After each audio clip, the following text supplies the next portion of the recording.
Hi, I'm Lara Sky and I just want to do a quick video of how I look after my latex because Vici Vail has inspired me. I've been meaning to do one for ages, but she did an Instagram reel and it was like, this is what I do. I just chuck it in the bath and hope for the best, which is pretty much what everyone does. Let's be honest. Latex is a lot more sturdy than people give it credit for. Yes, there's a few things to do to keep it safe. But realistically, yes, it's expensive, but I have never even put my finger through stuff. I have very short nails, but latex is one of these things that is a lot stronger than people give it credit for, especially if it's well made, you know? So the main things that you want to look out for with your latex is that if you put like pink and black together, the colour can transfer. If you have something dark next to it, if you have like metal hangers, if you use the wrong lubricant, it can degrade it. And not the fun type of degradation, my love. Sorry, my dog's just going a bit crazy in the corner. But yeah, it's one of these things that I would recommend that you use. You do get different cleaners for latex, but I normally just use soap and warm water.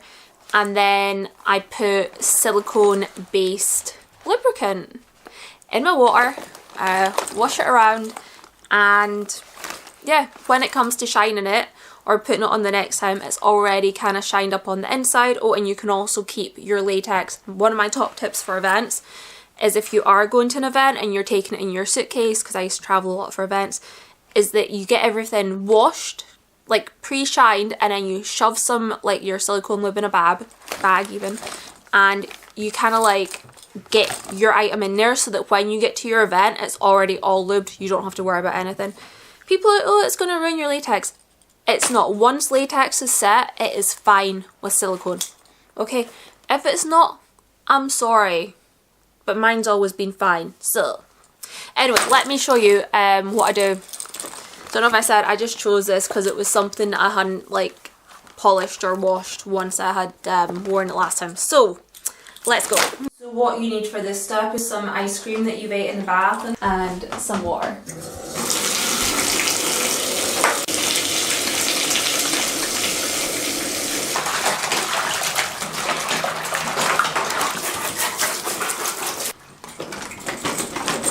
This is silicone based lube, just trust me, that's far too much. But I think hopefully you can see it on the camera, it's kind of like sitting in the water. So you just drag your latex through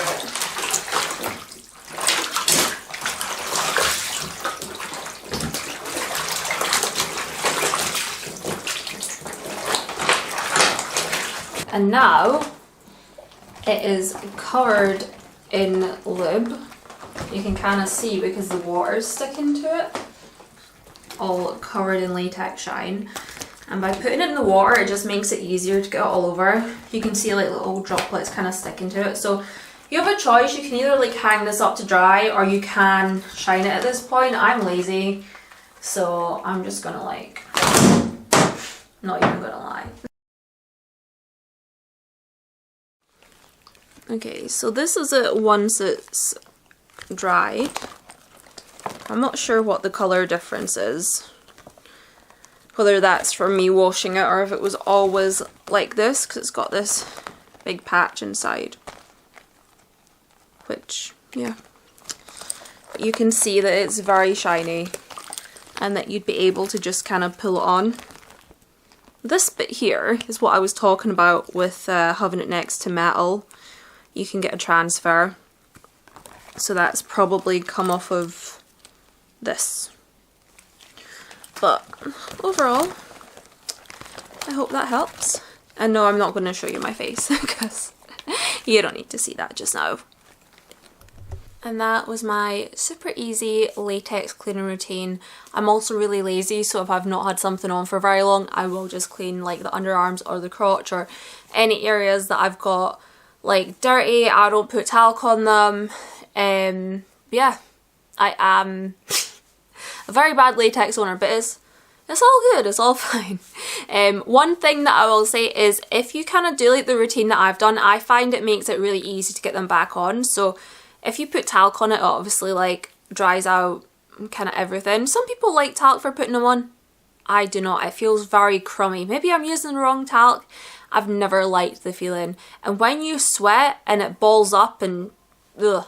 I just prefer having something that's quite easy to slip on. If you don't have chlorinated latex, chlorination is like a kind of treatment that they do to it to make it shiny so that you don't need to lube it up as much. If you don't have that, then definitely do this. Even if you do have chlorination, it does help. So yeah, that is my little routine. What I would do, I'd leave it hanging up. I'd probably forget about it for a while. And yeah, like I said, I would normally hang it back up on a rail, or I would put it once it's completely dry. So there's 3 ways actually. I'll just tell you what they are. So the first way is that you can keep it hanging up out of direct sunlight, and you can keep it completely and utterly lubed up. You can like absolutely drench it in lube. And just if you wear it a lot, that's probably what you do. You can put them, let them fully dry out, and you can put them kind of like tissue paper, because what you want to do is make sure that like none of the metal zips or hardware is like touching the other latex, because it can leave marks and whatever. So there's that way.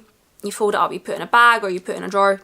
So there's a way that you can store it in like a silicone lube, and it'll make it very good for traveling. Yeah, I don't know how good that is for a long term. I would either keep it hanging up or dry off, but I had latex hanging up for basically like 2 years at my filming studio, and it was all fine. I did have some colour transfer because I was silly and I put white next to red. That's a dangerous game. But yeah, I've never had issues travelling with stuff with like the lubricant in the bag.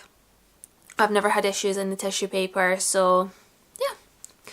There we go. I hope you enjoyed. I will link Vici Vail below. She has a wonderful YouTube channel, and since she did inspire this, I must say thank you for making me show everyone what an absolute slob I am when it comes to my latex.